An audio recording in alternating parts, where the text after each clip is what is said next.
Y bien, en la sesión anterior, recuerden que estuvimos viendo qué era un sistema de información y cómo funcionaba en las organizaciones. Dijimos, entre muchas otras cosas, que primero, un sistema de información, como cualquier sistema, es eh, un organismo, por decirlo de alguna manera, un elemento fundamental en una organización que está compuesto de varios elementos. Además, recuerden que hicimos varias observaciones. Por ejemplo, que los sistemas de información no necesariamente tienen que ser computacionales. No necesariamente podemos entender un sistema de información como algo, como un software o como un sistema tecnológico que ayuda a gestionar de mejor manera la información y el conocimiento de una organización.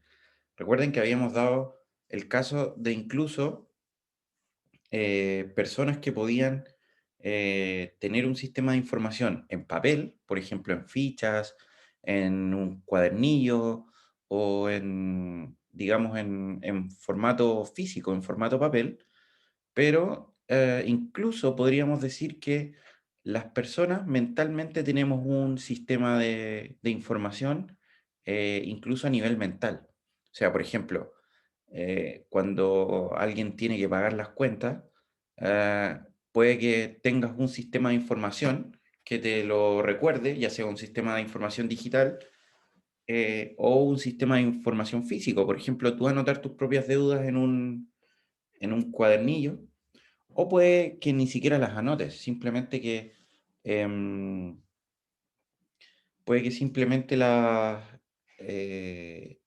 tengas en tu mente, y como las llevas en tu mente, ese sistema funciona con una lógica de sistema de información.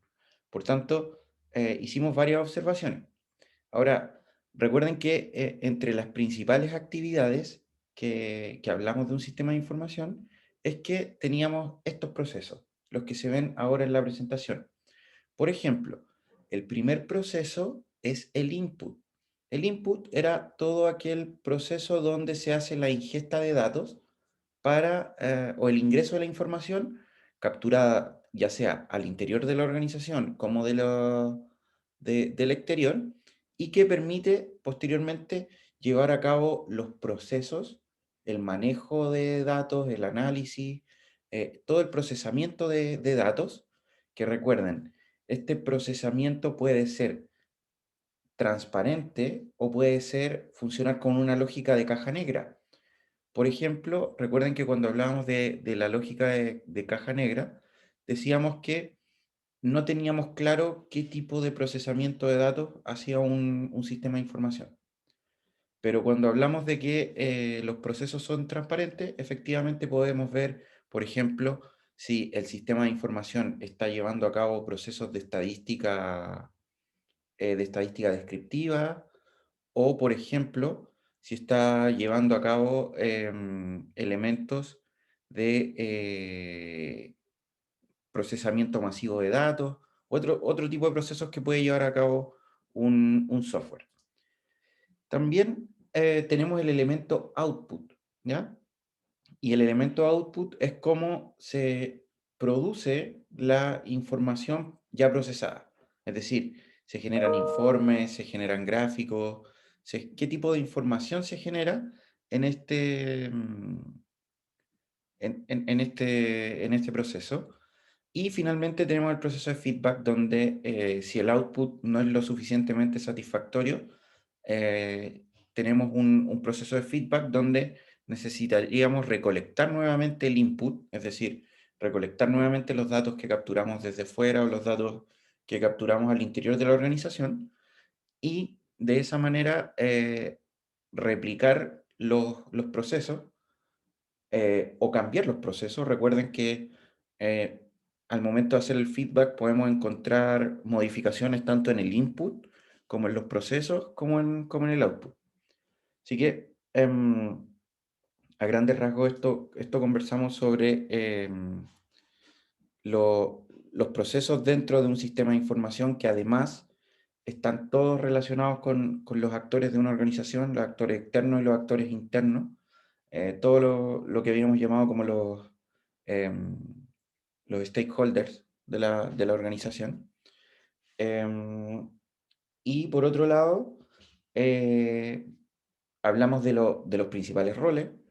Aquí están descritos los principales roles: aumentar productividad, mejorar calidad, crear ventajas competitivas, realizar estrategias, reorganización y reingeniería. Todo el procesamiento de datos y de información que habíamos conversado previamente responde a estos objetivos aquí planteados, responde a estas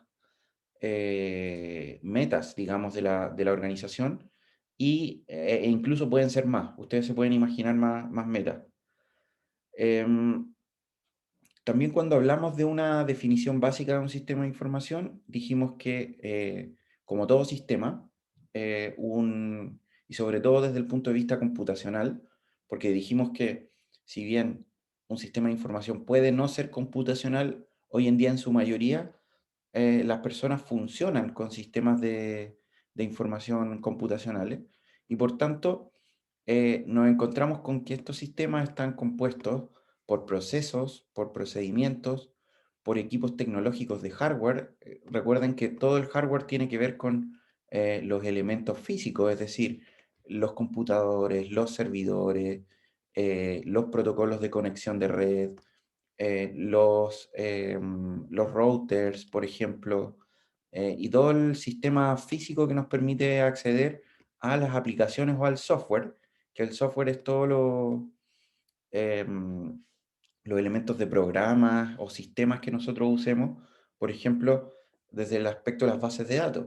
En aspectos de bases de datos podemos usar tecnologías como desde un Microsoft Access, por ejemplo, hasta MySQL, PostgreSQL, que son, o por ejemplo Oracle, que son motores de base de datos que permiten organizar los datos de forma estructurada, y al organizarlos de forma estructurada nos permite establecer ciertas relaciones entre esta estructura de datos, relaciones que después podemos em, explotar, por ejemplo, haciendo consultas a la base de datos, y de esa manera sacando la información que necesitamos para obtener un output. Y por supuesto los recursos humanos, o sea, si por ejemplo estamos trabajando con una base de datos en MySQL, necesitamos una persona que maneje el lenguaje SQL para llevar a cabo este procesamiento de datos en el sistema de información. Esto incluso hoy en día no es tan indispensable tener un experto en MySQL, sobre todo porque las programaciones de los software están destinadas a generar interfaces de usuario mucho más intuitivas, pero si es que se quiere tener un manejo integral de la base de datos, es necesario tener un experto en gestión de base de datos. Entonces, en ese sentido, el principal objetivo de los sistemas de información son almacenar, coleccionar, procesar, analizar y además comunicar la información obtenida para el apoyo de la parte operativa, de la parte administrativa y de la toma de decisiones al interior de una organización. Em, Bien, todo esto está mucho más detallado en el video de la clase anterior. No me voy a detener mucho, pero la idea más importante de esto es que ustedes tienen que pensar que en un sistema de información se tiene que ver involucrada toda la organización, porque todos son actores relevantes, y además recuerden que los sistemas de información suelen ser integrales, es decir, abordar todos los procesos de la organización. Y también dijimos algo súper importante, que es que los sistemas de información funcionan a nivel operacional, a nivel táctico administrativo y a nivel estratégico. Y en la medida que van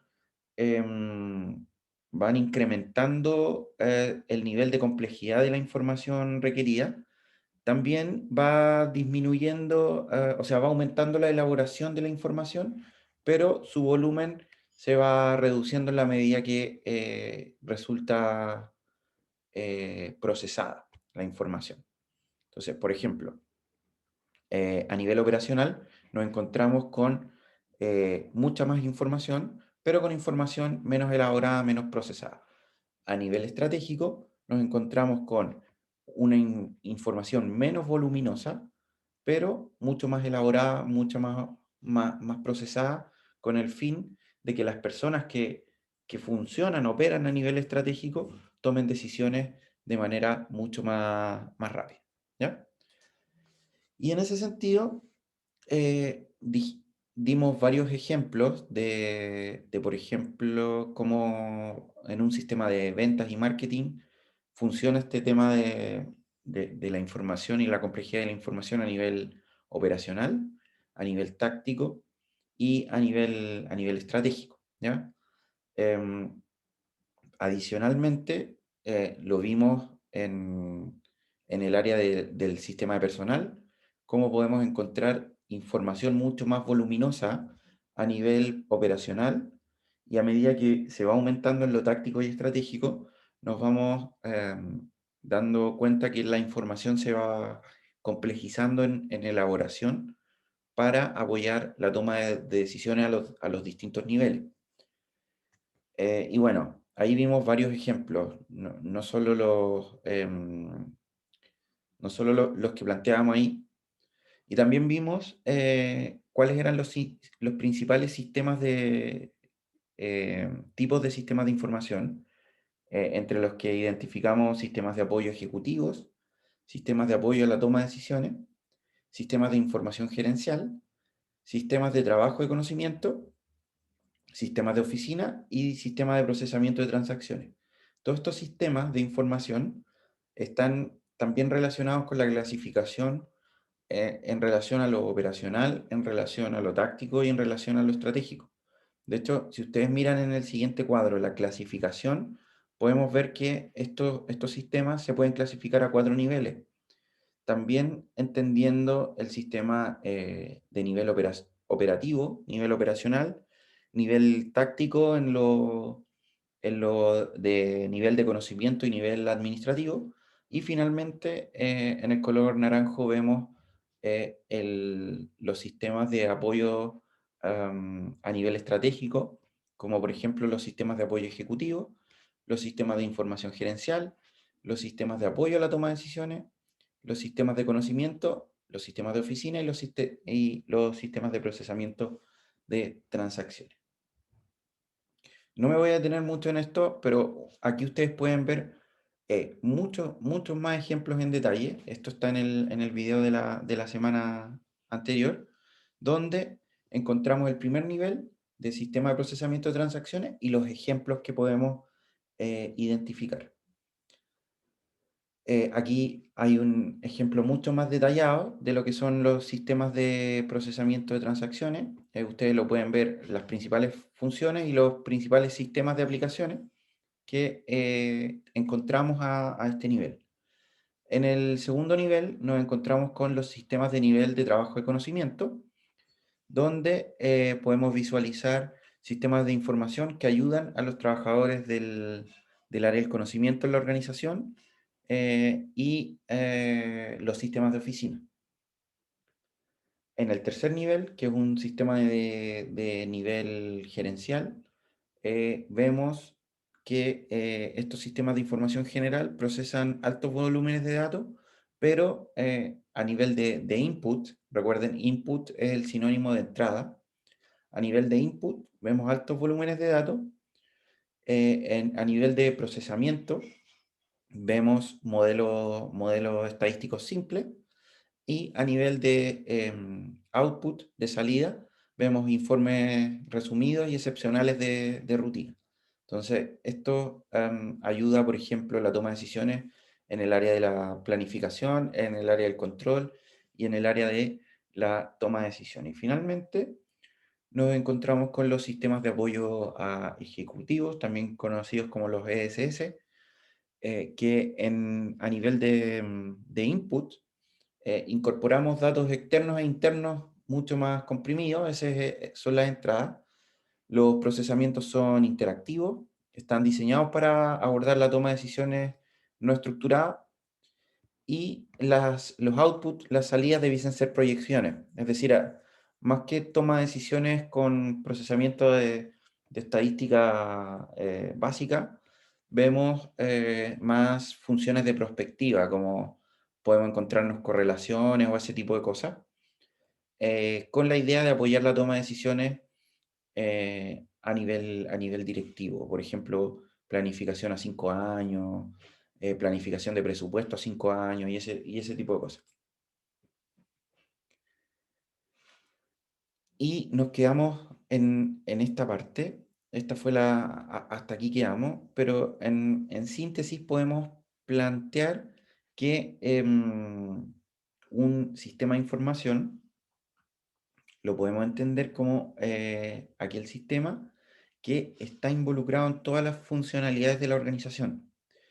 Y como sistema propiamente tal, em, funciona eh, capturando y vinculando las distintas áreas porque es capaz de capturar información de, como lo vimos recién, desde el plano operacional, desde el plano económico, desde el plano de la comercialización o, por ejemplo, desde el plano de los recursos humanos. Todos estos, todos estos funciones propias de una organización se ven vinculadas y se ven estrechamente manejadas por un sistema de información. O sea, en términos prácticos, el sistema de información debiese ser holístico de la organización porque, como ustedes pudieron ver, se vincula no solo desde el plano táctico estratégico, sino también incluso desde el punto de vista operacional. Incluso un sistema de información no solo se preocupa de las funciones internas de una organización, sino también em, trasciende los límites de la organización, mirando, por ejemplo, datos o información de clientes, de proveedores o, como habíamos dicho previamente, de actores del entorno, de los stakeholders, por ejemplo, de la política pública, por ejemplo, del gobierno, por ejemplo, de agencias de financiamiento, entre otros. Es necesario que los sistemas de información capturen información no solo interna, sino también externa y que se involucre en todos los procesos internos de la organización. Por esta razón, ustedes pueden ver en este gráfico que todos los procesos, por ejemplo, operacionales, de contabilidad, de marketing, de recursos humanos, procesos económicos, todos estos procesos que son propios de toda organización, se ven involucrados o se ven eh, vinculados y procesados a un sistema de información. Debiese existir ahí una relación importante entre todas estas áreas con el mencionado sistema de información. Y un ejemplo de esto, un ejemplo de cómo un sistema de información se involucra en todas las áreas, son los ERP. ¿Ya? ¿Qué es un ERP? Me imagino que ya escucharon hablar bastante de lo que es un ERP, pero en síntesis, un sistema de ERP es un tipo de software que soporta los procesos transaccionales de una organización y responde por módulos. Esto es súper importante. Un sistema de ERP es modular. ¿Qué implica esto? Que incorpora de forma modular las necesidades de gestión de la organización. Por ejemplo, un sistema de ERP tiene su módulo de recursos humanos, su módulo operacional, su módulo del área financiera, su módulo del área, por ejemplo, del control de gestión, del control de producción, entre otros. Entonces, es como una especie de sistema interconectado, distintos módulos interconectados que permiten em, procesar la información de todos estos elementos propios de la organización. ¿Y cuál es el principal objetivo de un ERP? Es automatizar todos estos procesos al interior de una organización. Automatizar, por ejemplo, cálculos o automatizar sistemas de conteo, sistemas de inventario, sistematizar las órdenes de compra, entre otros elementos. Todo relacionado obviamente a su correspondiente módulo. Entonces, la integración de estos módulos funciona para cumplir los objetivos de la organización. Em, Bien, finalmente vamos a determinar las características de un sistema de ERP. Lo primero es que un sistema de ERP es un sistema difícil de construir. ¿Y a qué me refiero con que es un sistema difícil de construir? Primero, que no es un sistema que tú puedas implementar de la noche a la mañana, ¿ya? No es un sistema rápido de implementar. Es un sistema que requiere tiempo. En muchos casos requiere incluso años de implementación. ¿Por qué? Porque está tan involucrado en todas las actividades de la organización que requiere intervenciones importantes, no solo tecnológicas, no solo de instalación de software, de adaptación, por ejemplo, de la tecnología, sino también incluso en la cultura organizacional. Es decir, que nuestra organización se tome un vuelco hacia el ERP y de esa manera lo integren en sus procesos a nivel recurrente. En materia de tecnologías, requiere piezas completas de software y además, como ya les mencionaba, grandes inversiones no solo de dinero, sino también de tiempo y experiencia por parte de los trabajadores para adquirir la posibilidad de utilizar esta tecnología. También favorecen una coordinación y la toma de decisiones centralizada, lo cual no podría ser la mejor forma de operar para algunas empresas. O sea, si bien para muchas empresas centralizar la toma de decisiones pudiese ser favorable, para otras organizaciones no. O sea, porque podría quitarle agilidad o podría quitarle o ganar en rigidez en materia de toma de decisiones. Y bien, algunos ejemplos Profe, una de... duda. ¿Sí? Dime. Un ERP puede usarse, por ejemplo, en varias sedes, por ejemplo, que tenga una empresa, o sea, en diferentes países, o tiene que ser una por sede, o cómo. Porque yo me imagino, por ejemplo, no sé, Falabella, que podría tener, que opera, no sé, verá, bueno, en Argentina, que tuviese su sistema allá y esté en coordinación con el que está acá, sobre Sí, todo para los altos mandos. claro, sí, de todas maneras. De hecho, eso igual es, desde ese punto de vista, pudiese ser relativo, porque incluso tú podrías utilizar dos ERP distintos. Uno, por ejemplo, para una empresa que puede ser casi como un spin-off de tu holding. O sea, por ejemplo, recuerden que estas grandes cadenas comerciales hoy en día no solo tienen una empresa. Por ejemplo, si hablamos de Cencosud, estamos hablando de que, por ejemplo, Cencosud tiene no solo supermercados, sino Cencosud también tiene otro tipo de, de tiendas que comercializan otro tipo de cosas específicas y que incluso tienen otro tipo de cultura organizacional. Si tú vas al Jumbo, por ejemplo, y vas al Easy, te das cuenta que hay varios elementos que son distintos, no solo desde el punto de vista de la, no solo el punto de vista de la presentación o de la gráfica o de todo eso, sino también desde el punto de vista de la atención.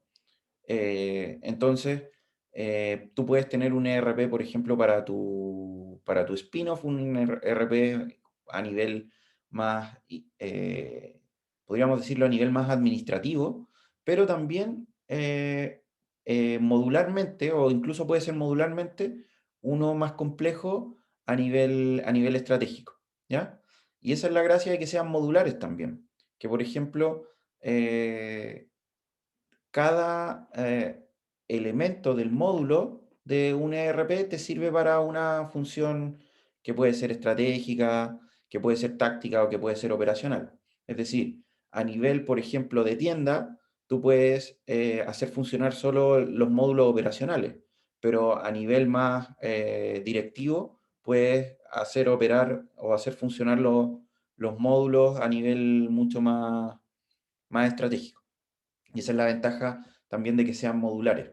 Eh, así que, eh, bueno, y lo que les estoy mostrando ahora son las principales empresas que comercializan estos sistemas de ERP. O sea, pueden ver a IBM, Oracle, a Microsoft, que son grandes empresas que comercializan estos ERP y que se pueden utilizar en las organizaciones. Bien, con esto finalizamos la primera unidad y vamos a hacer una pequeña actividad, sobre todo para hacer un pequeño recuento. Eh, quiero que en los próximos 5 minutos, por favor, puedan, en esta pequeña pregunta que yo les voy a dejar, puedan comentar. Espérame.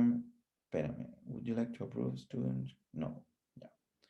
¿Qué aprendieron en esta primera unidad? Si hay algo que les llamó la atención, si hay algo que les dejó algún tipo de duda, lo pueden escribir en esta barra que está aquí y pueden dejar sus comentarios. ¿Ya?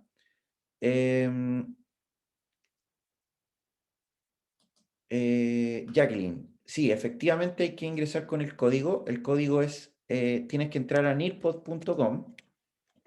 Te lo voy a escribir por el chat, nearpod.com. Y en la parte que dice estudiantes, ingresar ese código. Es una parte de color rojo. En una parte de color rojo, tú ingresas el código. A ver, voy a proyectarlo, nearpod.com.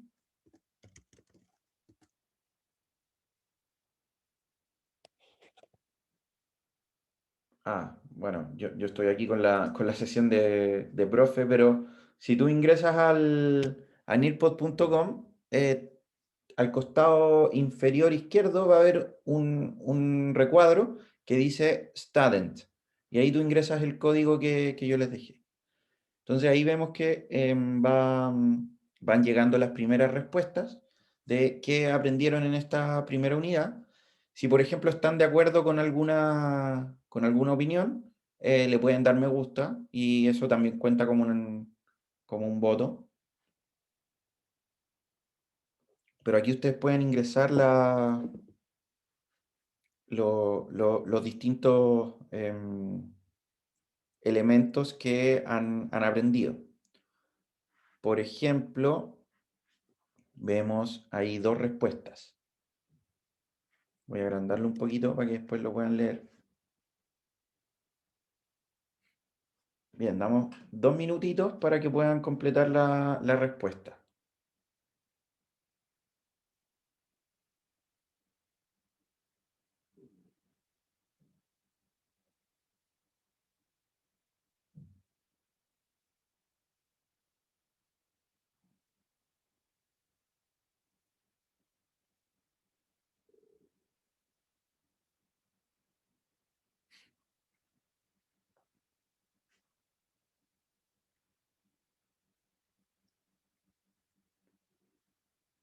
Bien, si no hay mayor respuesta, voy a proceder a leer las dos que dejó Nico y que dejó Melanie. Les agradezco mucho la participación. Eh, lo primero es que la información está en todos los niveles de la organización, aunque no todo está digitalizada o automatizada en su obtención y o procesos, y eso es súper importante. También cómo los sistemas se enlazan con todas las áreas de la organización y no necesariamente en pro a una sola. Perfecto, y eso tiene que ver con con la modularidad que habíamos mencionado, que la información es un conjunto de datos, justamente, la información un conjunto de datos que nos ayudaba a entender mejor los datos en un contexto particular. Los sistemas de información simplifican el análisis de datos de todas las áreas de la organización, ayudando a hacer una toma de decisiones mucho más simplificada. Eh, que existen diferentes sistemas de información que se utilizan en los diferentes niveles, a nivel operacional, táctico y estratégico, y cada uno de ellos persigue diferentes objetivos, perfecto.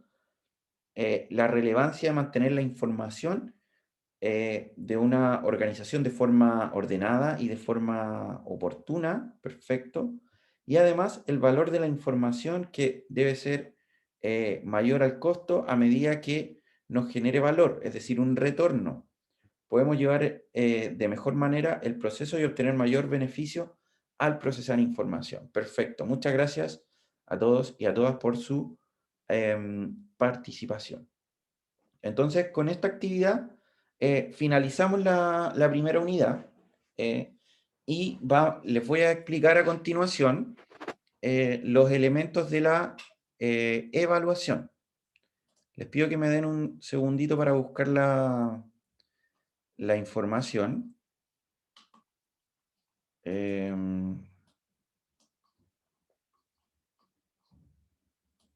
Bien, lo primero que quería comentarles es que em, esta evaluación está pensada para junio, ¿ya?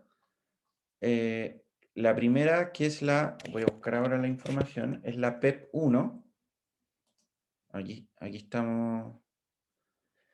Ya, aquí tengo la información. Lo primero es que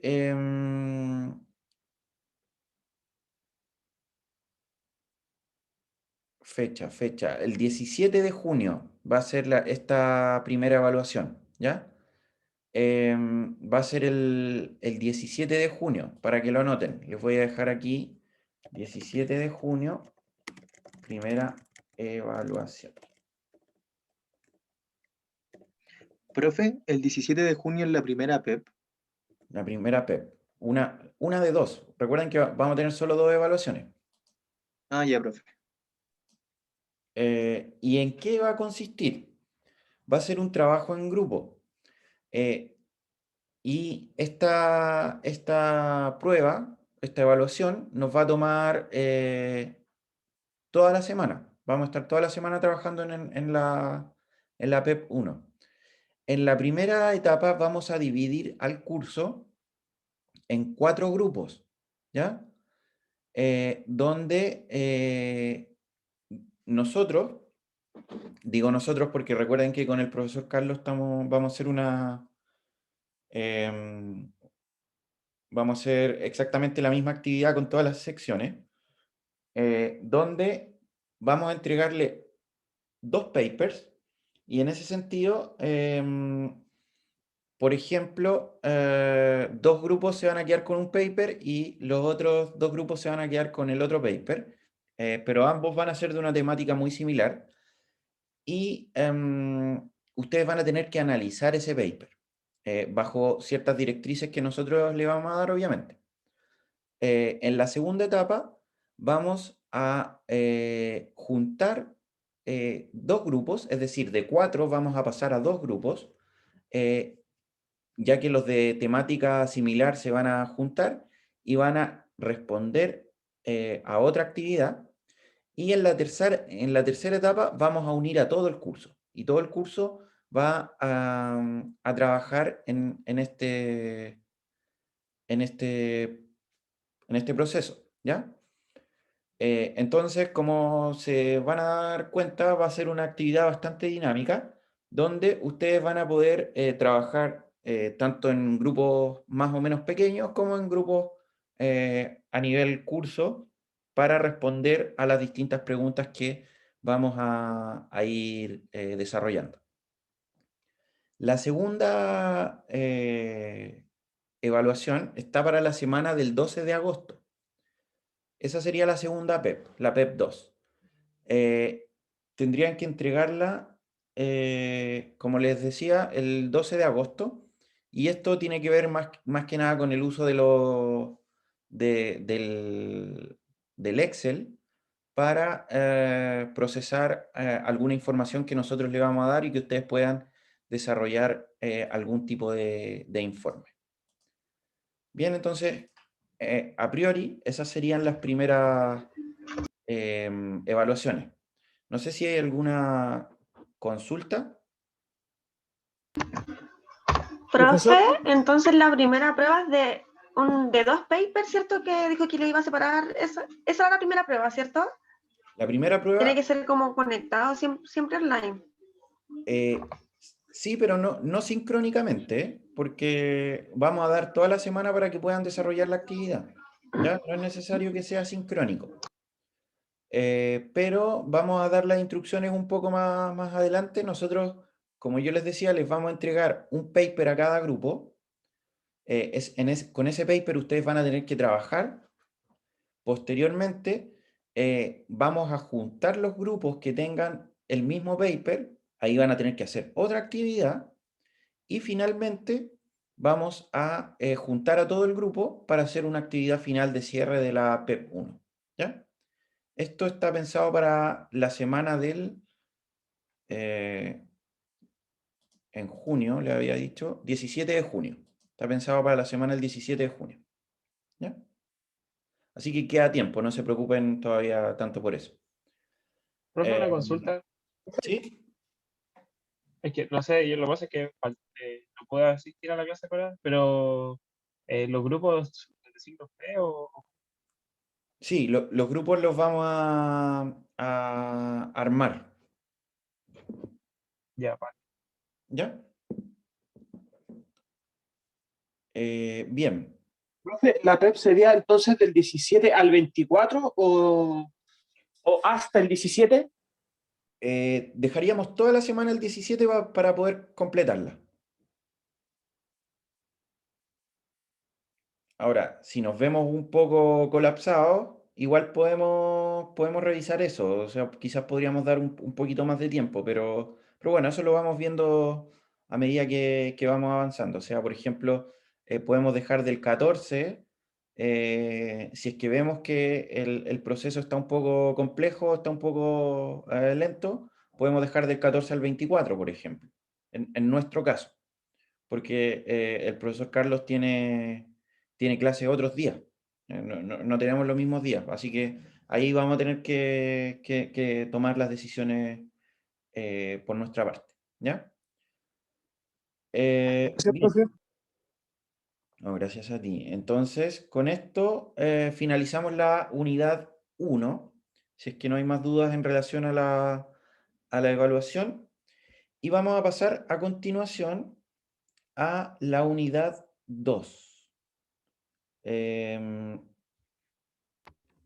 Profe, el PPT se supone que lo iba a subir, pero no lo he visto en Edmodo. Perdón. No está arriba todavía, ¿cierto? No lo he cargado, pero lo voy a cargar hoy mismo, ¿ya? Ya, por fin. Y no lo cargué porque como todavía no lo habíamos terminado, de hecho, teníamos pendiente finalizar con la parte de la definición de los ERP, así que hoy día lo cargo sin falta y espero que hoy podamos terminar la sesión también de la unidad 2. Estoy cargando la presentación, denme un segundito, porque vamos a tener que salir de aquí, de Nearpod. O sea, vamos a tener que cargar un Nearpod nuevo en el fondo, porque es otra presentación. Así que les pido porfa que vuelvan a entrar a nearpod.com, salgan de la presentación actual y vamos a pasar a la unidad 2. Y la unidad 2, yo ahora la estoy cargando. Ustedes le ponen participar en vivo y ponen ahí donde dice nearpod.com el código, ingresan el código y el código es el siguiente. El código de la nueva presentación es CBE8Y. Entonces, ahí les dejé el código en el chat. Tienen que copiar ese código y donde dice estudiantes, ingresar el código CBE8Y. Ingresan el código, el PIN,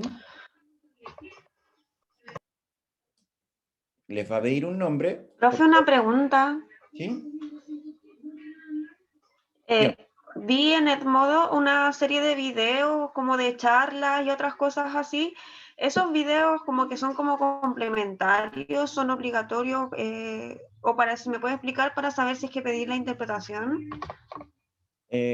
Algunos videos son obligatorios y de hecho algunos videos los vamos a ver incluso en clase, ¿ya? De hecho, en esta clase tenemos un video para ver, ¿ya?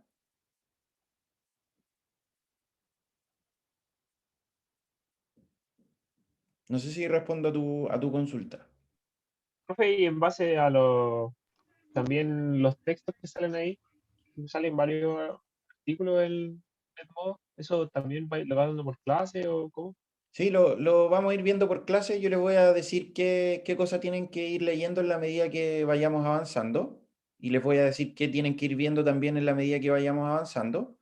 Y finalmente, lo importante igual es que consideren que ese material, incluso el material complementario, les puede servir. Entonces, si es que pueden revisarlo, verlo y aprovecharlo al máximo, yo se los recomiendo porque toda la información que está ahí puesta tiene un objetivo en el fondo, que ustedes puedan comprender mejor o incluso con casos aplicados lo que vamos viendo en clase.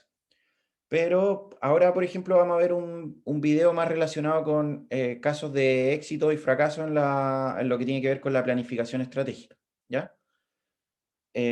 Así que vamos a ingresar. Recuerden poner su nombre y le dan unirse.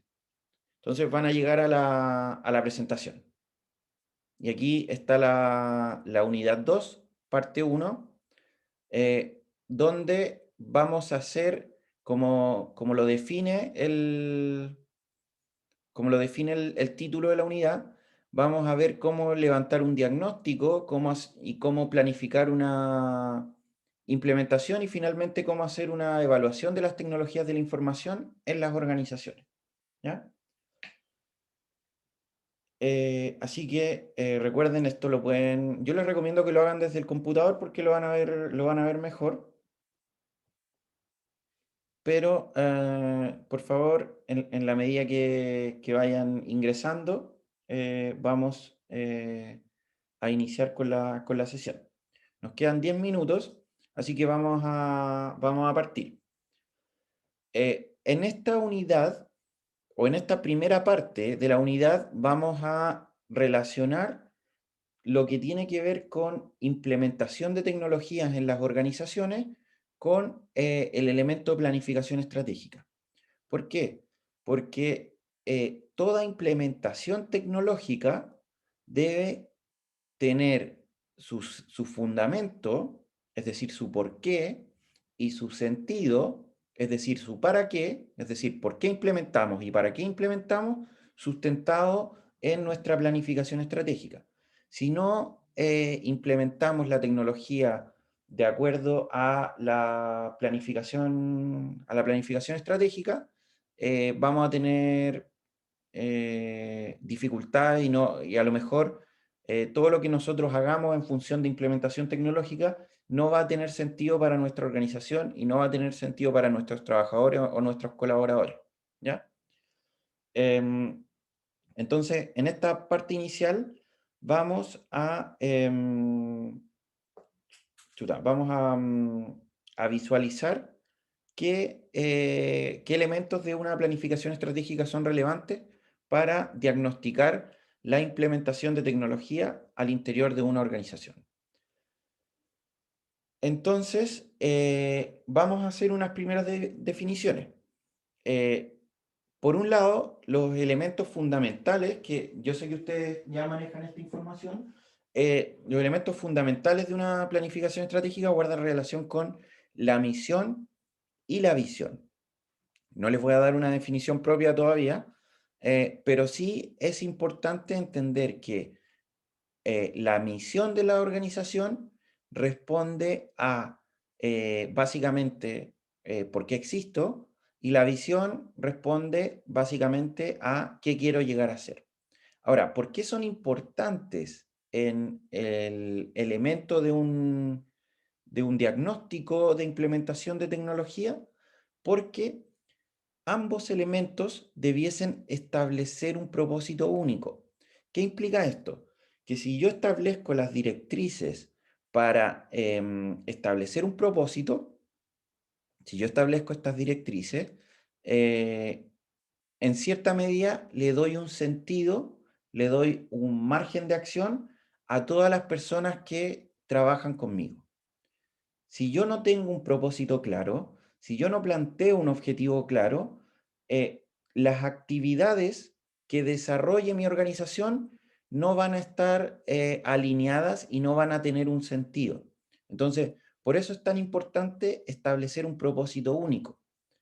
También son relevantes para la definición del uso de los recursos, porque si yo establezco un propósito claro, si yo establezco un objetivo claro, tengo mayor posibilidad de entender cómo utilizar los recursos de los cuales dispongo. Si yo quiero llegar a, por ejemplo, a incrementar mis ventas o quiero incrementar mis utilidades, o por ejemplo, quiero llegar a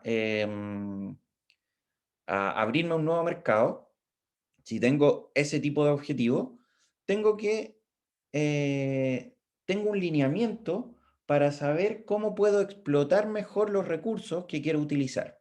Puedo hacerlo de buena manera o puedo hacerlo de mala manera, pero al menos teniendo el objetivo claro, me resulta mucho más sencillo tomar líneas de acción para lograr este objetivo que estoy planteando. Y esto tiene mucha relación con la definición del uso de los recursos. Adicionalmente, puedo establecer un ambiente corporativo y de alineamiento. ¿Qué quiere decir esto? Que si yo planteo una misión y una visión clara, mis trabajadores se pueden alinear con los objetivos organizacionales. Entonces puedo plantear que los trabajadores en un ambiente definido pueden, pueden en el fondo responder desde sus diferentes tareas, porque recuerden que cada persona tiene tareas distintas, desde sus diferentes tareas responder a cumplir el propósito único que hemos planteado.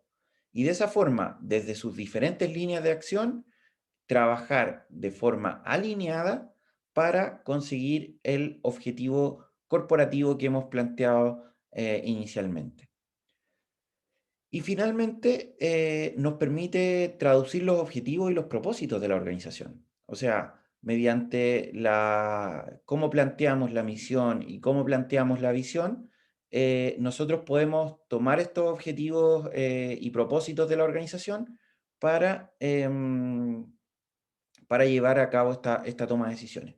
Y por tanto, la implementación tecnológica no debiese estar ajena, para nada debiese estar ajena a los objetivos y los propósitos planteados por la organización.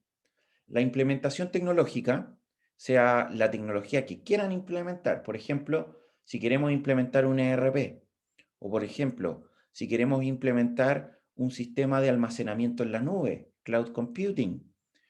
Por ejemplo, cualquier tecnología asociada a la transformación digital, ya sea tecnologías de minería de datos, tecnología de cloud computing, tecnología de gestión, de gestión de sistemas de información, por ejemplo, tecnologías de inteligencia artificial, algoritmos que nos permitan clasificar de mejor manera nuestros productos.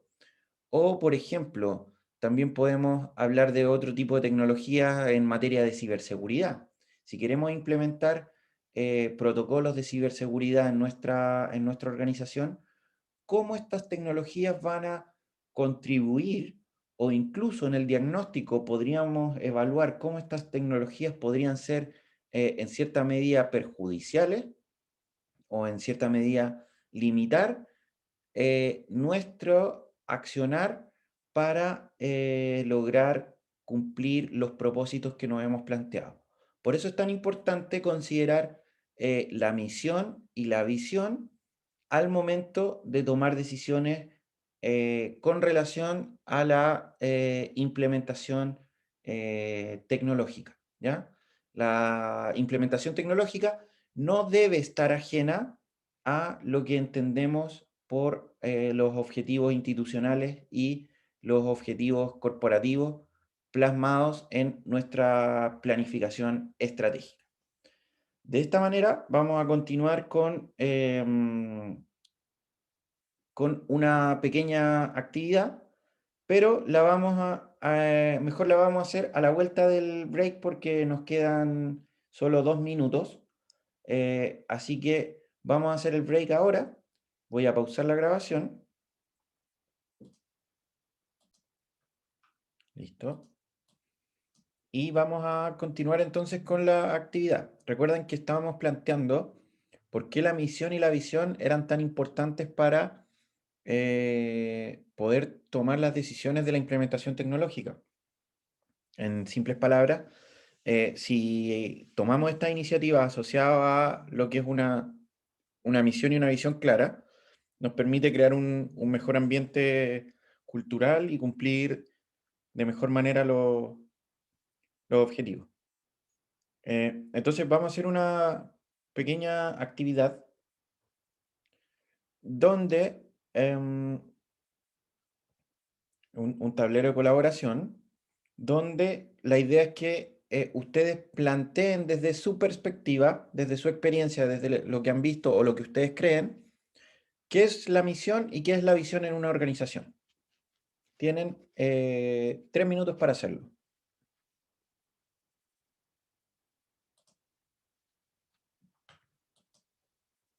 En la medida que vayan respondiendo van a aparecer su respuesta.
Perfecto. Ya vamos viendo las primeras respuestas. Tenemos ya 5 respuestas, donde vemos varios elementos comunes, ¿no? De lo que ustedes plantean. Vemos que definen la misión como la razón de ser y la visión a dónde quiero llegar. Muy parecida a la segunda definición. Una declaración de principios y objetivos. Una misión busca definir la actividad y definir qué es la empresa. La visión busca un objetivo a largo plazo. Tenemos ahí también abajo la misión en los lineamientos central que guía los propósitos de la empresa. En relación a misión, y la visión es lo que la empresa tiene como objetivo hacer en el largo plazo, a dónde quiere llegar.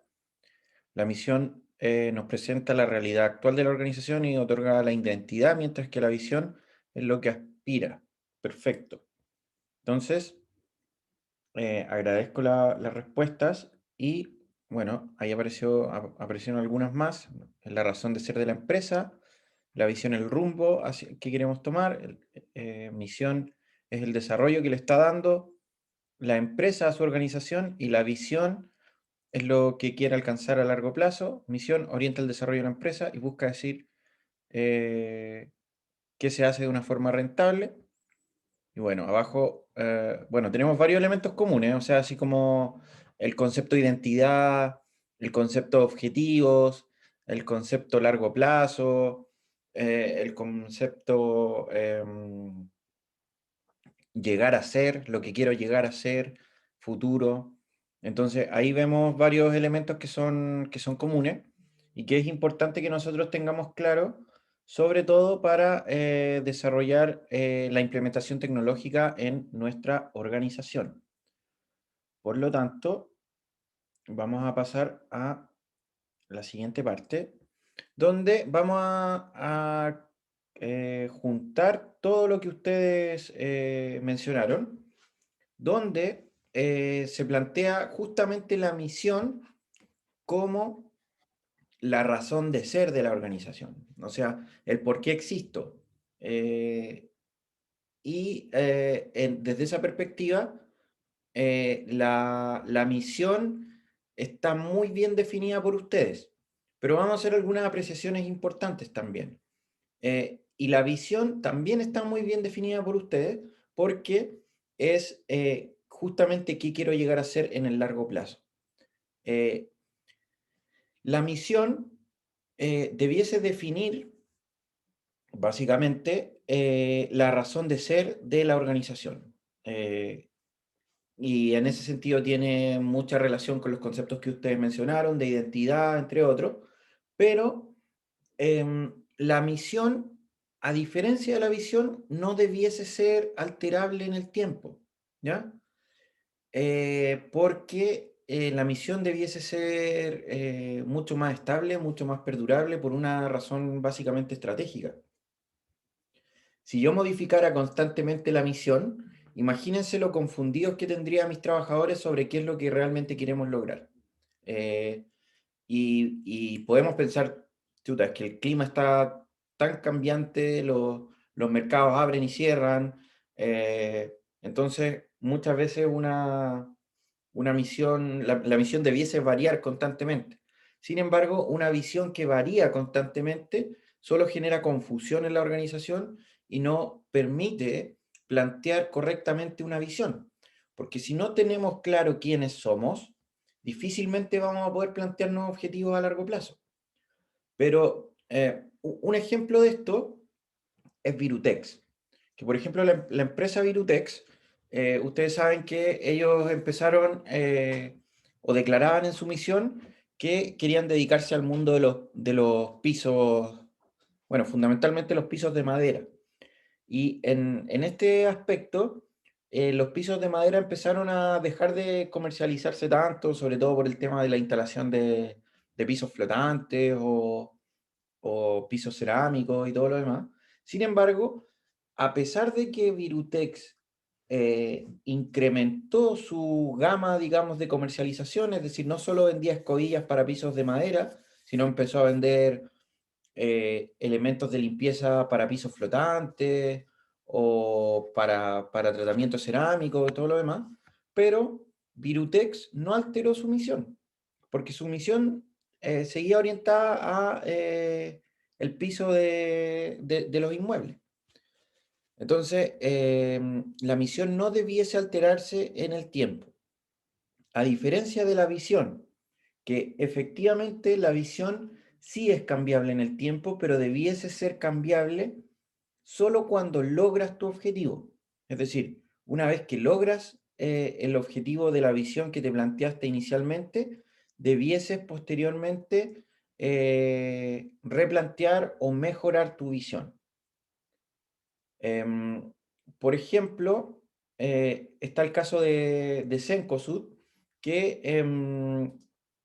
Cencosud se planteó ser uno de los primeros centros de comercialización y de retail de Latinoamérica y lo está casi logrando, a pesar de haber iniciado con unas ventas no muy altas, pero posteriormente fue adquiriendo nuevas tiendas y, por ejemplo, Santa Isabel o en otros países, en Colombia, entre otros, fue adquiriendo absorbiendo en cierta medida otros negocios y de esa manera fue creciendo. Pero, por ejemplo, si yo me planteo el objetivo de ser el retail más importante de Latinoamérica y veo que no lo estoy logrando, no debiese modificar mi visión, por ejemplo, para ser el centro de retail más grande de Chile, porque la visión debiese modificarse solo si yo la consigo. Si no la consigo y la modifico, es decir, la reduzco, puede ser una opción más bien mediocre, básicamente porque, por ejemplo, si yo quiero llegar a ser el mejor retail de Chile, eh, está implícito eso en la misión que dice que quiero ser el mejor retail de Latinoamérica. O sea, para ser el mejor retail de Latinoamérica, tengo que ser primero el mejor retail de Chile y por tanto está implícito y no tendría sentido modificar la visión. En ese sentido, recuerden que la misión no debiese ser alterable en el tiempo, a diferencia de la visión. Vamos a ver algunos ejemplos.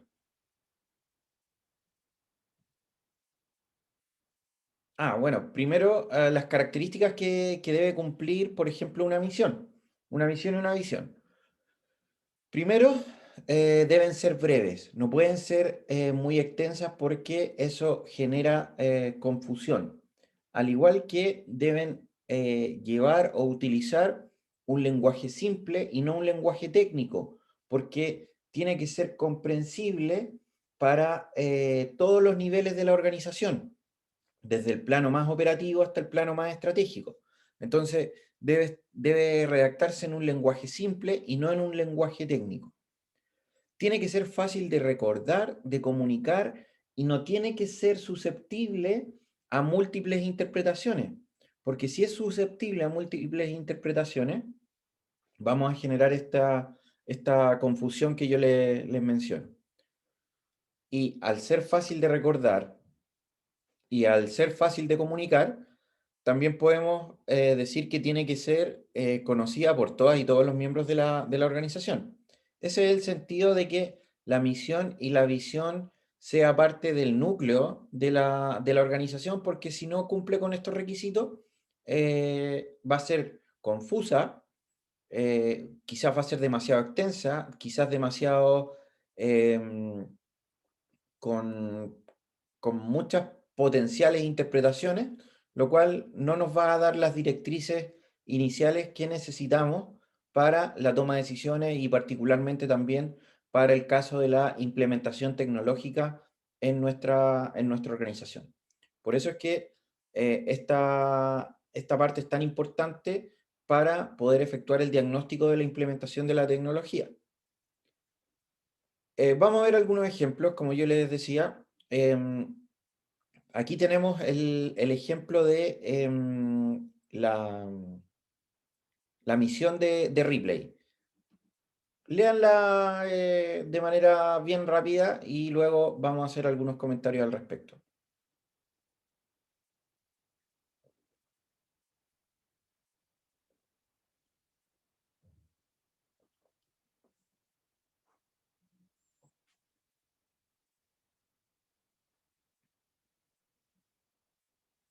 Bien, si ustedes analizan esta misión, ¿alguien podría decirme algún error que le pueda haber?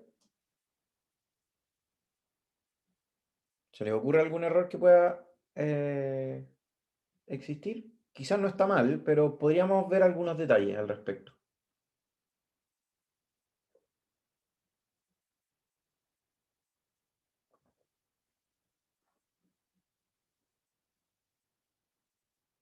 Puede ser la última parte, profe. ¿Ya? ¿Por qué, Nico? Em, que encuentro que en general el servicio de retail es como muy homogéneo y además, al menos como declaración de misión, como que igual lo mezcla un poco con la visión al final y, o sea, Ripley tampoco es como el líder, entonces tampoco es como tan realista eso. Exacto, súper bien, Nico. Hay varios elementos aquí que podemos, sobre todo si vemos esta descripción que yo les dejé acá, que podemos sacar de acá. Como bien dices, Nico, una de las cosas es que esta misión mezcla elementos que debiesen ser propios de una visión. Y no solo elementos propios de una visión, sino también incluso mezcla a veces con valores. O sea, hablamos de profesionalismo, calidad de servicio. eh, ahí la misión Profe, de... lo otro, ¿Sí? que lo otro tampoco define muy bien el que hace la empresa, Exacto. porque dentro la misión debería decir, no nos dedicamos a esto, pero si uno la lee podría ser interpretado como para cualquier otro sector industrial. Exacto, de todas maneras. Resulta un poco confusa, resulta con múltiples interpretaciones, incorpora elementos de visión y también incorpora elementos de ¿cómo se llama?, de valores, y además es demasiado extensa.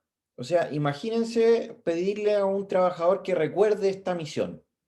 No es lo mismo que dejarla plasmada en 2 o 3 líneas, sino aquí tenemos casi 10, 11 líneas, probablemente, no, son como 10 líneas, que es una misión difícil de recordar.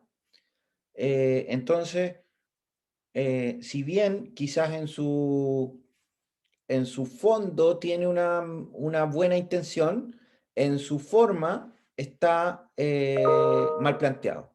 Además, fíjense que no se refiere tampoco a cómo Ripley ha escalado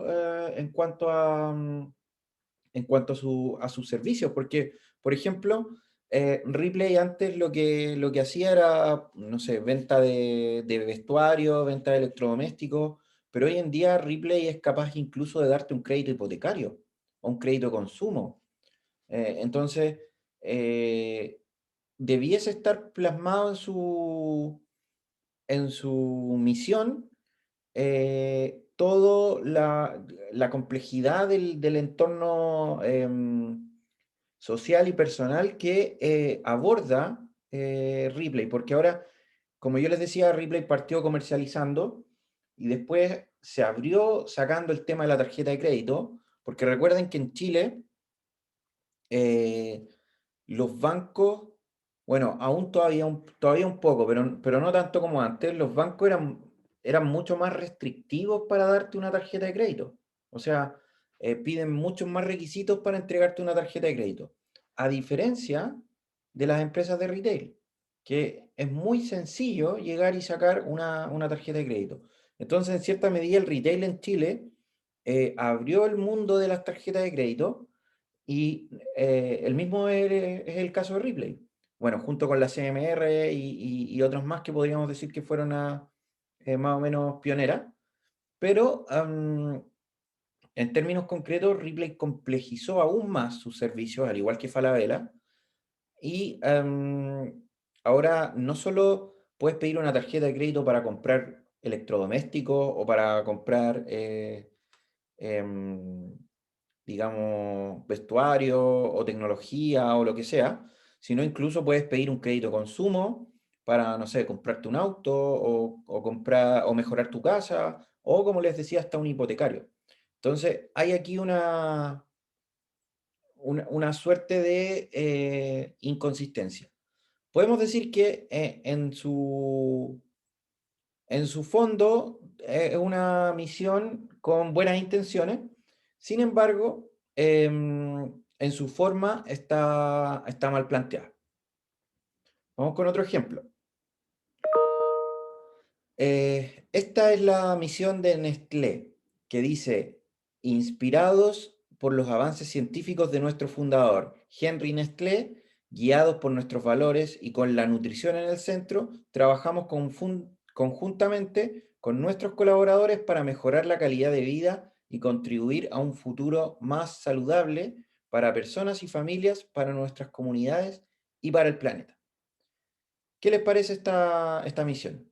¿Les parece buena? ¿Les parece mala?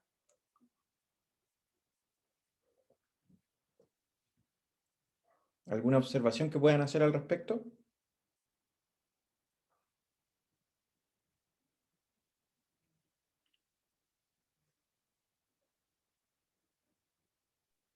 Profe, podría ser un poco más breve.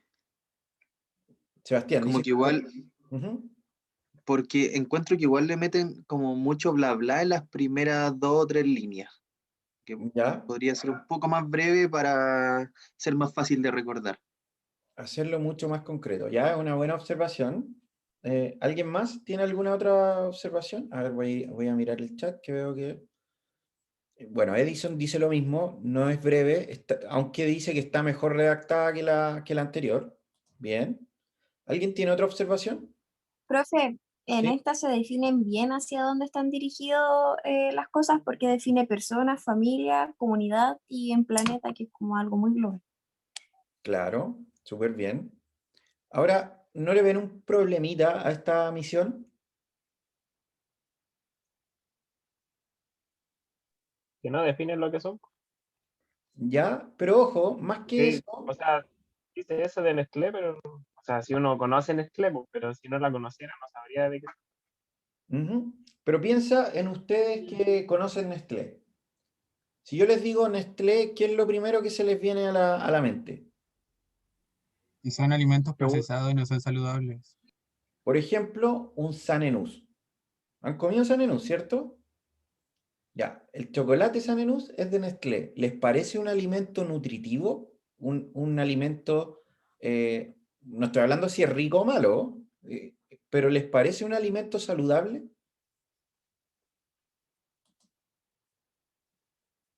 Siendo que tiene 3 o 4 sellos negros. No. No, ¿cierto? Y de hecho, no podríamos no hablar solo del Sanenús, podríamos hablar de un montón de otros productos, las galletas Tritón, que insisto, no estamos hablando si son ricos o malos, estamos hablando de si estos productos responden a lo que está declarando la organización como misión, porque piensen ustedes los trabajadores. Si yo soy un trabajador de Nestlé y tengo que desarrollar un nuevo producto, si yo leo la misión y digo, ya, tengo que trabajar con la nutrición como centro de mi trabajo, pero me están pidiendo que produzca un alimento alto en grasas saturadas, alto en azúcar, alto en qué sé yo, o alto en sodio, o alto en lo que sea, no estoy encontrándole sentido. Entonces, la misión debiese definir hacia dónde va nuestro quehacer. ¿Para qué? Para que básicamente nuestros colaboradores y nuestros trabajadores, como dice ahí, nuestros trabajadores puedan mejorar la calidad de vida y contribuir a un futuro más saludable. Pero ¿realmente Nestlé está haciendo eso? ¿Realmente ese es el centro de su quehacer? Con lo que comercializa y con lo que yo veo como cliente, me parece que no. Que la visión, perdón, la misión tiende a ser mucho más retórica y mucho más discursiva, pero no se condice concretamente con lo que hace realmente la empresa, ¿ya? Entonces, eso es súper importante, no solo para un efecto de marketing, no solo para un efecto de reputación, sino también para un efecto interno, donde las personas tengan claro el objetivo, tengan claro el quehacer de la organización y tengan claro además lo que queremos lograr. Entonces, aquí nos encontramos con una declaración que no se condice con lo que ven nuestros clientes. Nuestros clientes ven algo, sin embargo, lo que nosotros estamos haciendo no tiene consecuencia con lo que pueden visualizar nuestros clientes y lo que estamos declarando en la misión. Entonces eso es súper importante, tener una consistencia entre lo que estamos declarando y lo que estamos concretamente haciendo. Acá tenemos algunos ejemplos de nuestro, o sea, de básicamente algunas empresas, bancos y otros que han declarado misiones y que fíjense ustedes que son muy breves, muy concretas y también visiones. Por ejemplo, la misión del líder, que dice, nuestra misión es ahorrarle dinero a nuestros clientes para que puedan vivir mejor. O sea, una misión súper cortita, súper concreta, y que tú dices, ¿tiene sentido con lo que hace el líder? Sí, absolutamente. O sea, este tema como de que empiezan a vender todo a lucas, a 1.000 pesos, son iniciativas que vienen a darle consistencia, a dar consecuencia a lo que está declarando la empresa como misión. O por ejemplo, la, la misión del Banco Santander, que dice ser la compañía más cercana a nuestros clientes, simplificándole la vida con las mejores soluciones para su día a día. La gente que es cliente de Santander, si bien es un banco más costoso, siempre tiene buenas observaciones del banco porque entregan soluciones rápidas. Por ejemplo, yo no soy cliente del Santander, pero conozco gente del Santander que no tienen ni siquiera que ir al banco a retirar una tarjeta de débito o una tarjeta de crédito que se les echó a perder. El banco se las manda a la casa y manda las instrucciones de activación y todo lo demás. No tienes que ni siquiera ir al banco a buscar tu tarjeta, porque esas iniciativas intentan darle cercanía al cliente para, como dice su misión, simplificarle la vida. Sabemos que muchas veces no hay tiempo de ir al banco, así que nosotros tomamos esas iniciativas por ustedes. Y si vemos las visiones también, por ejemplo, ser la empresa de ventas al por menor preferida por los consumidores, esa es la visión de líder. Ustedes se dan cuenta que es una visión también clara, también breve y también, digamos, lograble en cierta medida. Igual que la del Banco Santander, que dice, la visión es ser el mejor banco para nuestros clientes, el mejor lugar para trabajar y la mejor inversión para nuestros accionistas. Y si ustedes ven, hoy en día, Banco Santander sin duda es el banco mejor posicionado para, a nivel nacional, uno de los bancos mejores evaluados, solo que es un poquito más costoso. También está entre los primeros lugares sobre, en los rankings de Best Place to Work y sin duda también es un atractivo importante para inversionistas, ya que, como les decía, es una de las bancas más importantes no solo a nivel nacional, sino también a nivel latinoamericano.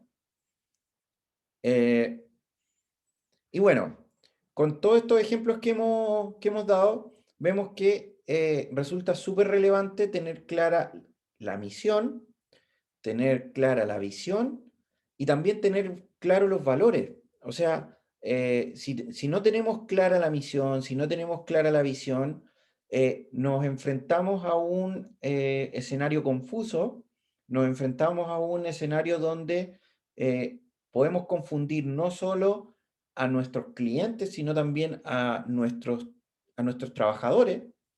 Y si confundimos a nuestros trabajadores, difícilmente cualquier implementación tecnológica que hagamos les va a tomar sentido si es que nosotros no somos capaces de darle las directrices principales sobre cómo accionar. Y pasa lo mismo con los valores. Los valores que nosotros declaramos son súper importantes, no solo desde el punto de vista del marketing, de la reputación organizacional, sino también en el cómo deben accionar nuestros, ¿cómo se llama? Nuestros trabajadores. Por ejemplo, si mi organización declara que uno de sus valores es la inclusión y nos damos cuenta que se discrimina a ciertas personas, ya sea por, no sé, condición sexual, condición étnica o lo que sea, nos vamos a dar cuenta que no hay ¿cómo se llama? Una relación entre lo que yo declaro como mis valores y lo que yo declaro como, digamos, con las acciones que estoy tomando. No va a haber una consecuencia en esto. ¿Y por qué esto es importante? Básicamente porque tanto nuestra definición entre quiénes somos, las particularidades que tenemos, qué trascendencia vamos a tener o incluso nuestra identidad colectiva, tienen directa relación en el rendimiento de nuestra organización, porque si nosotros tenemos claridad de nuestra misión, de nuestra visión y de nuestros valores, generamos una mayor motivación intrínseca. ¿Qué quiere decir esto?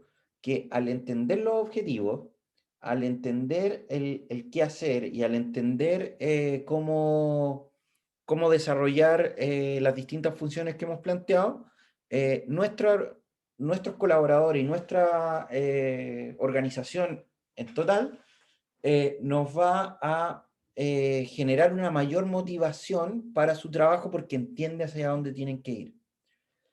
Además de eso, una planificación estratégica clara nos permite tener un sentido de pertinencia. ¿Qué implica un sentido de pertinencia? En términos concretos, el sentido de pertinencia nos permite entender que somos parte de un todo. O sea, si yo trabajo en un departamento particular, por ejemplo en finanzas, por ejemplo en operaciones o por ejemplo a nivel más gerencial, yo al tener una mayor motivación intrínseca, voy a generar un sentido de pertenencia porque sé lo que tengo que hacer y sé que lo que yo hago responde a un sistema, a una organización. Entonces, de esa manera, yo me siento parte de este sistema, me siento parte de esta organización y mis contribuciones van a tener un mayor significado. Y de ahí se desprende también el sentido de valor. Porque si yo tengo un mayor sentido de valor, en el fondo lo que me genera toda esta buena planificación estratégica es que con mi motivación interna más mi sentido de pertenencia, yo empiezo a tomarle o empiezo a generar una valoración de lo que estoy haciendo. Me doy cuenta de que lo que yo hago le sirve a otras personas.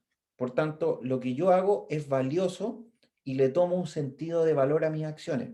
Entonces, con todos estos elementos, la motivación, la pertenencia y el valor, cada integrante de la organización va a tomar un mayor rendimiento, un mayor clima, un mayor estado de bienestar en la organización. Y eso es súper importante y sobre todo cuando nos enfrentamos a cambios.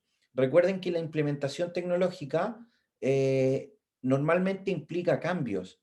Y cuando hablamos de implementar tecnología, muchas veces esto les genera miedos a las personas.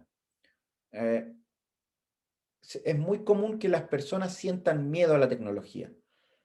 ¿Por qué? Porque puede ser porque no la dominan, puede ser porque ese proceso de asimilación tecnológica es un poco largo, es difícil de sobrellevar, no siempre es un proceso rápido.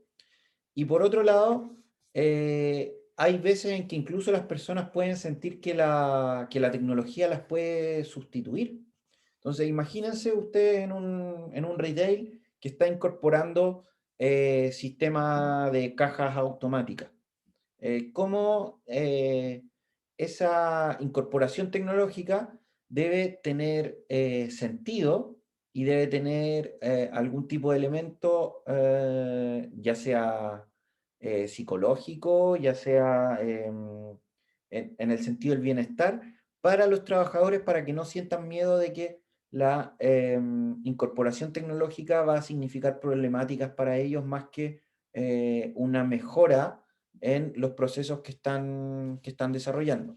Entonces, ahí es súper importante tener claro la misión, la visión y los valores, y que sean congruentes para que podamos desarrollar de mejor manera una motivación, una pertenencia, y podamos desarrollar valor.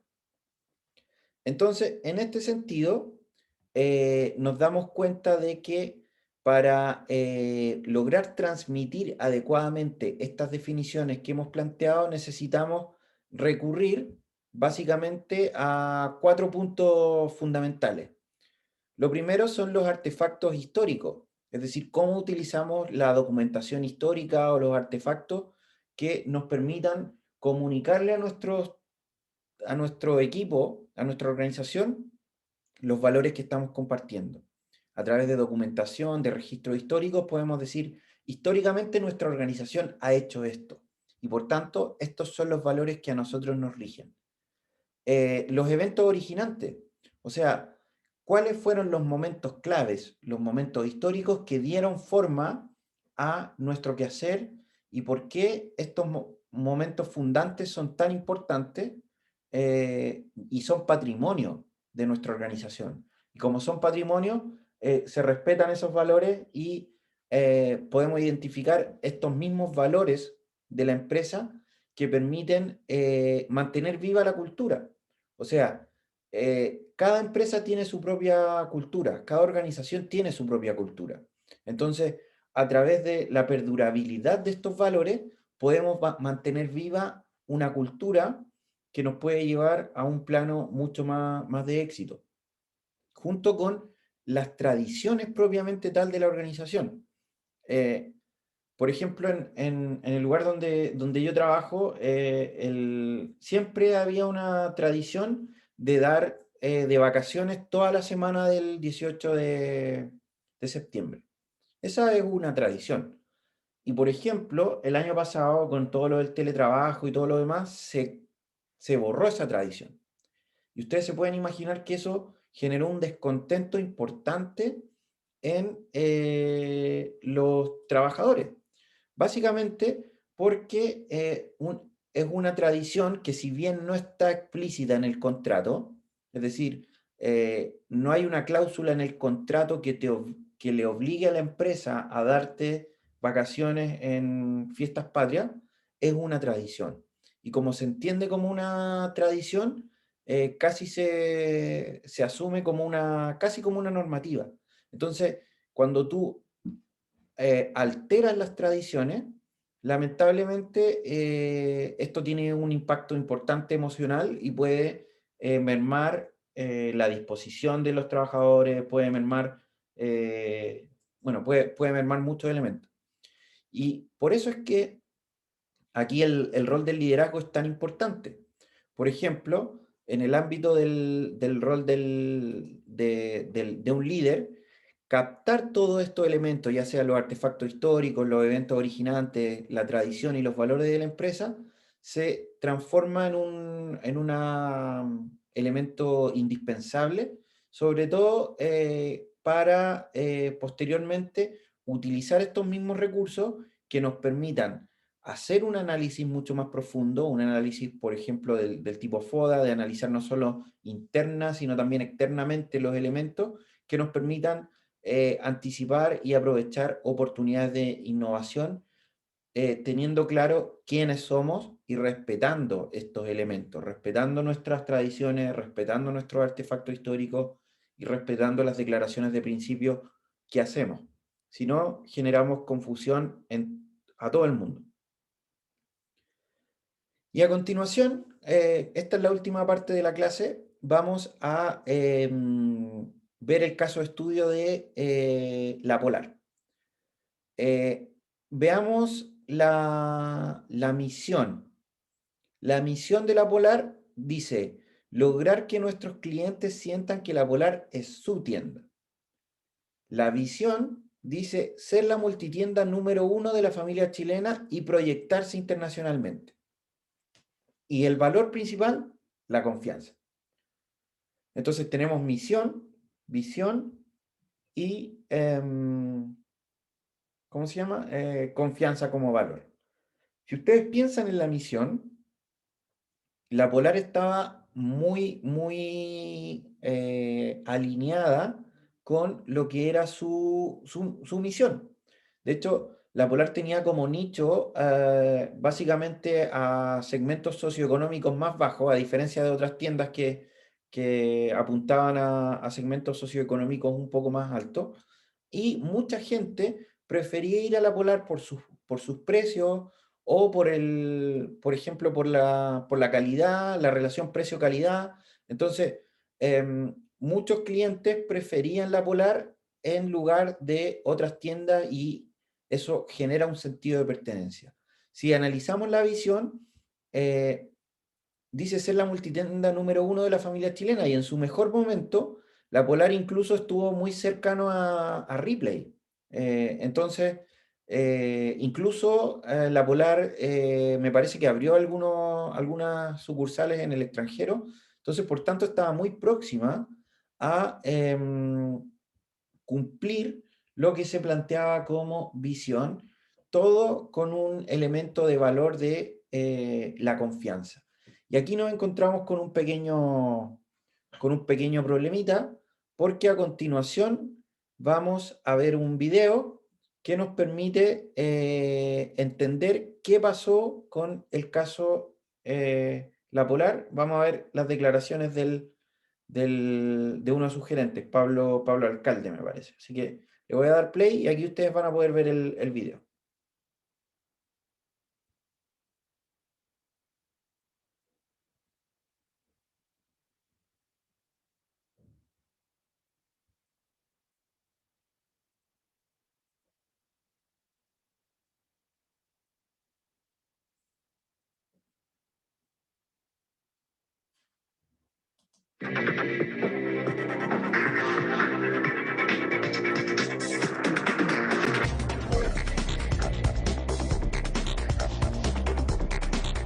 Lo primero que fue definir la visión de lo que queríamos ser. Y nosotros nos definimos ser la gran tienda por departamento de la familia chilena y proyectarse internacionalmente. Es claro, cuando tomamos el proyecto, que la Polar tenía un posicionamiento. La Polar tenía un posicionamiento que estaba en plena evolución de la clase media chilena, estoy hablando de hace 11 años atrás, que había quedado semi-abandonada, porque el ABC1 estaba muy bien abastecido por retailers como Falabella, Almacenes París en ese minuto, y había habido una migración desde nuestro concepto de Ripley, desde los sectores más de clase media hacia un sector alto con su llegada a Parque Arauco. Y nosotros estimábamos que, bajo nuestra óptima, que en la pirámide de abajo estaba lo más atractivo de Chile y del mundo, y sobre todo América Latina, donde nos proyectábamos. El 85% de la población estaba en este segmento, por lo tanto, ese nicho de mercado en el que nosotros queríamos atacar. Y nos pusimos, y yo he resumido aquí, dos grandes focos del negocio. El primero, el que me voy a referir, foco en el segmento objetivo. El segmento objetivo lo definimos como los sectores medios y medios bajos de la familia del mercado chileno, y estoy apuntando a los 14 millones de chilenos que se representan en ese nicho. Y dentro de eso, nos dijimos realmente, y esto ha sido algo que lo tenemos en el ADN, el conocimiento de nuestro consumidor. De verdad, usted no se pueden imaginar, el tiempo ha pasado volando, la cantidad de focus, la cantidad de encuestas, la cantidad de análisis que hemos hecho de nuestros consumidores. Hemos ido a sus casas, hemos visto cómo viven, hemos hecho estudios sociológicos, sabemos lo que piensan, sabemos qué hacen los días domingos, en qué usan su tiempo, por qué van a un centro comercial, no van a otro, qué pasa con el Transantiago, qué pasa con sus hijos, cuáles son sus aspiraciones, cómo ha evolucionado, etcétera, etcétera.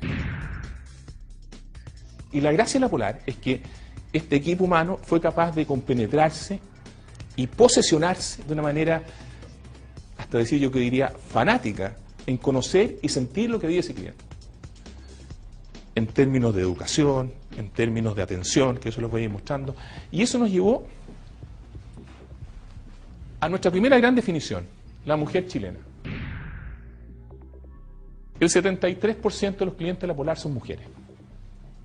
Lo cual, aquí había un tema que no era menor, había que saber qué quería esta mujer. Y resulta que la primera sorpresa nos encontramos que en la década, yo me eduqué, por lo menos, a mí me hablaban del padre de familia, el jefe del hogar. Eso no existe. Hoy día un 56% de los hogares chilenos están y lo representa una mujer. La mujer ya no es una mujer que se posterga, es una mujer hoy día mucho más educada, mucho más involucrada en la sociedad. Se quiere a ella de una manera distinta. No solamente yendo al gimnasio, ella representa en las reuniones de los colegios, ella representa en el trabajo. Entonces necesita una actitud del retailer hacia ella de una manera distinta. Ya no solamente comprar los útiles escolares. Esa es una parte del tema. La otra es la mujer en su integridad. Y la Polar fue a buscar a esta mujer de una manera increíble, a conocerla, a estudiarla, a analizarla. Y realmente la llegamos a conocer y nos dimos cuenta que las decisiones del hogar se toman ahí de una manera impresionante. Lo hemos conocido tanto que hemos llegado a sacar líneas de negocio como Extra Linda, XL, que no lo tenía nadie, que son las tallas relativamente grandes. Pero las marcas propias nuestras tienen que obedecer a un nicho de mercado que no está abastecido por las marcas tradicionales. O sea, yo creo una marca cuando en las marcas tradicionales hay un nicho que no existe. Por ejemplo, nosotros creamos una marca ícono porque nosotros creíamos que en un público de 16 y 21 años no había una marca de moda que fuera transversal, que tuviera desde ropa hasta zapatos, etcétera, etcétera, y que realmente pudiera entender a los jóvenes de esas categorías. Y que sea sustentable en el tiempo, que me permita hacer un corner, que me permita hacer una inversión publicitaria y tenga conceptos detrás. Y siempre lo mira la marca propia como una punta de precio para competir a la marca tradicional. Bueno, en la Polar las marcas propias están dadas mayoritariamente por un concepto detrás. Y cuando uno elige un rostro como Zamorano para hacer Siebel, y usted dice, ¿pero cómo? Sí, Siebel. Zamorano es un gran representante de lo que es ese mercado y Siebel es una marca que cruza transversalmente hombres y mujeres y que ha sido un éxito, no se pueden imaginar, lo largamos hace un mes y las ventas están desbordadas. ¿Por qué? Porque representa un concepto, una aspiracionalidad de una persona que es una figura y que es propio del esfuerzo y del Chile que es capaz de surgir. Yo defino cuál es el mix en base a las conductas de mi consumidor. Y de acuerdo a esa parrilla digo, yo necesito 5.000 metros cuadrados a la venta o 6.000 metros cuadrados a la venta. Y yo sé que estoy optimizando la venta a un metro cuadrado, optimizando la venta por vendedor, lo cual me lleva a un vendedor motivado. El cliente se siente acogido porque no pasa por un lado de la tienda donde no puede comprar. O sea, esta persona, este eje, este núcleo familiar, ve a la Polar, y eso es lo que nosotros pretendemos, mucho más que una multitienda. La ve como una opción de vida. Uno lo que tiene en síntesis es esto, confianza, que es lo más difícil de lograr en la vida. Cuando uno logra que la gente tenga confianza, pasó la barrera del sonido. Yo creo en la Polar. Y como creo en la Polar, voy a comprar, voy a pagar, tomo mi seguro, etcétera, etcétera, etcétera. Y ahí se produce recién un vínculo casi espiritual con el cliente.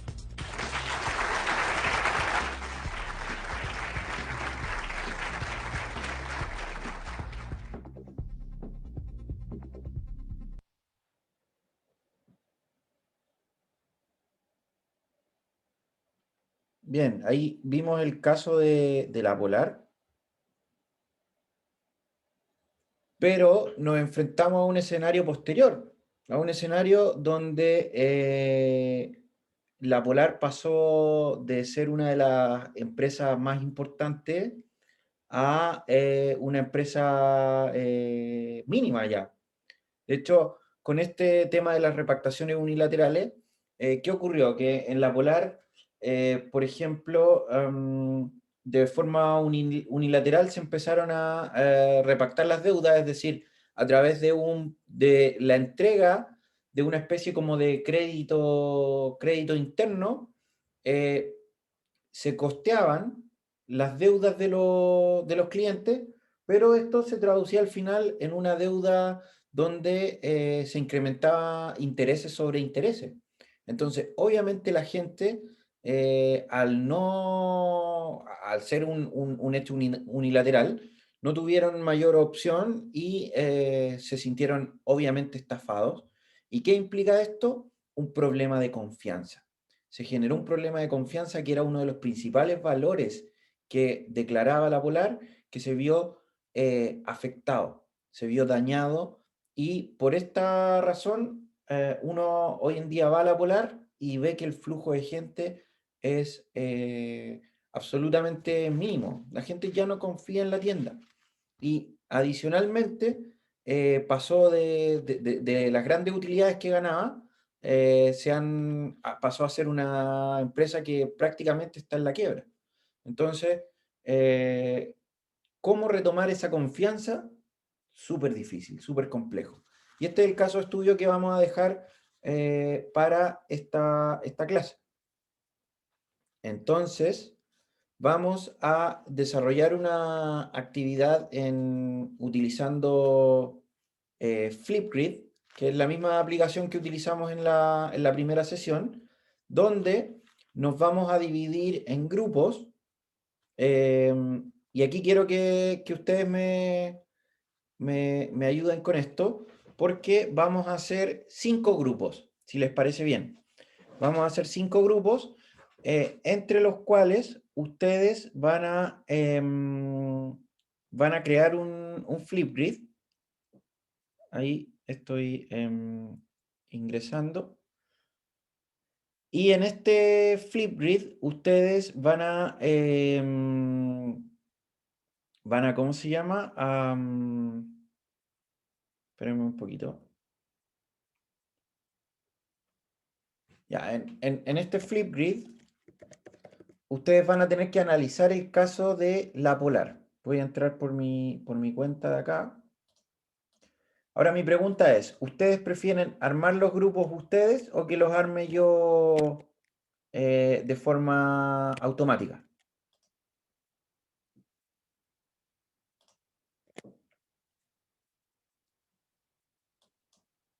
¿Los armo yo mejor?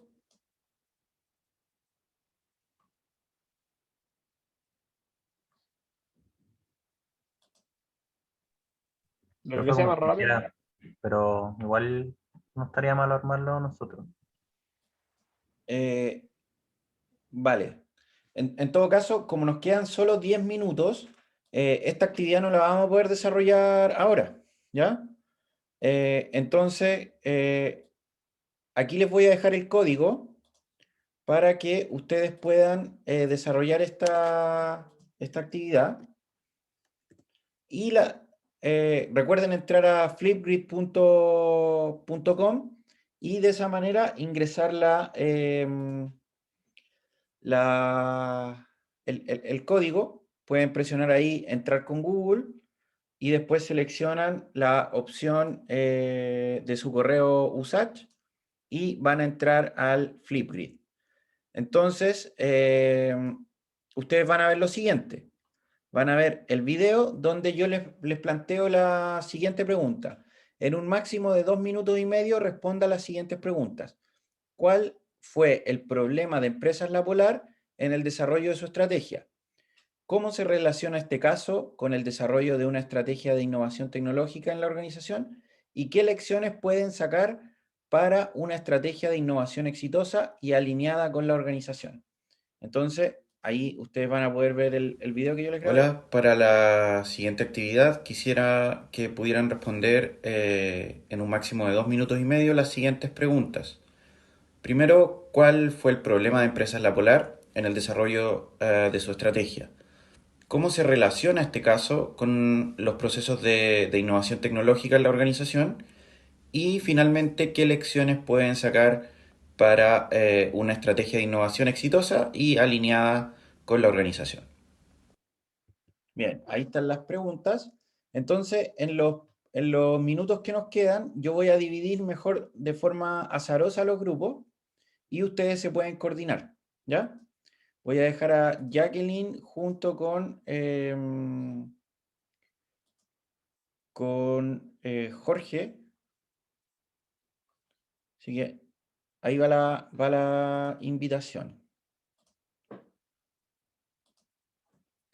Recuerden que este grupo vamos a crearlo durante 5 minutos simplemente para que ustedes puedan organizarse.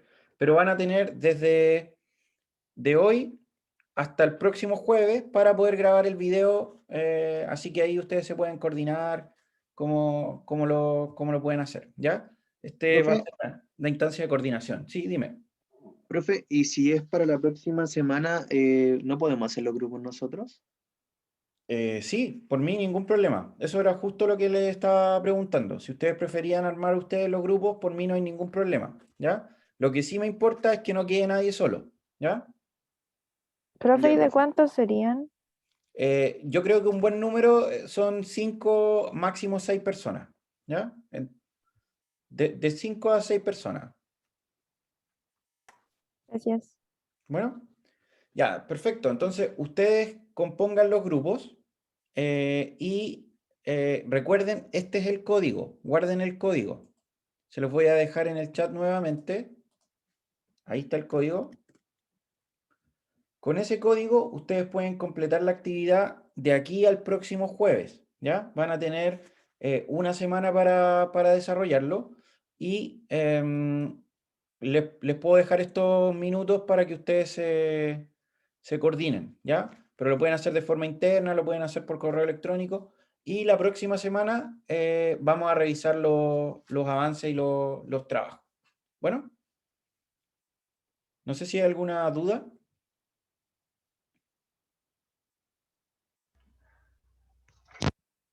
¿Tiempo era el video, perdón? ¿Cómo? ¿De cuánto tiempo era el video? Máximo O- 2 minutos y medio, máximo. Ya. Puede ser menos, obviamente, pero tienen que dar respuesta a las 3 preguntas que se plantean, ¿ya?